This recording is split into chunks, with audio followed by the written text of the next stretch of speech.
how can millennials create better relationships with Gen Z and try to impart on them that technology is not the end all be all. Oh, the irony is thick. I love it. Um,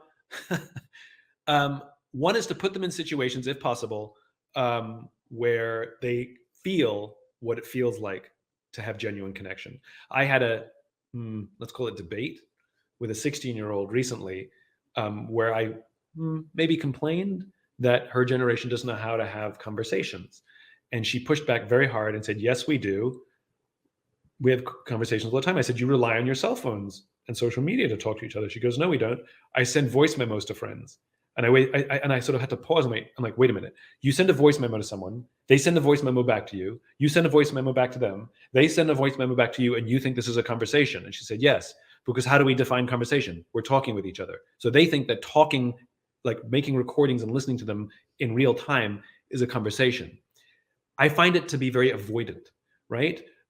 Where you can't read body language, the tone of voice is missed, you can't interrupt. Great conversations are interruptive. You know, it's not one, then the other, then one, then the other. That's like a formal debate.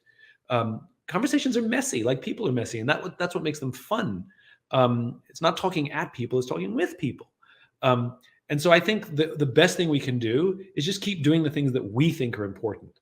The good news is Gen Z are younger, so we can put them in situations. You know, we can make them take their phones away. We can go out for dinner with them and ask them to put their phones away, or I do this with my friends where we all trade phones when we go out for dinner. So when you go to the bathroom, you don't have your phone, you have somebody else's. And you just have to when you're the one waiting, you can't check your phone. You have to sort of enjoy the surroundings. But the point is find opportunities where you can put them in situations where they can enjoy good old fashioned human contact, talking, and let them experience the difference and talk to them about their friends.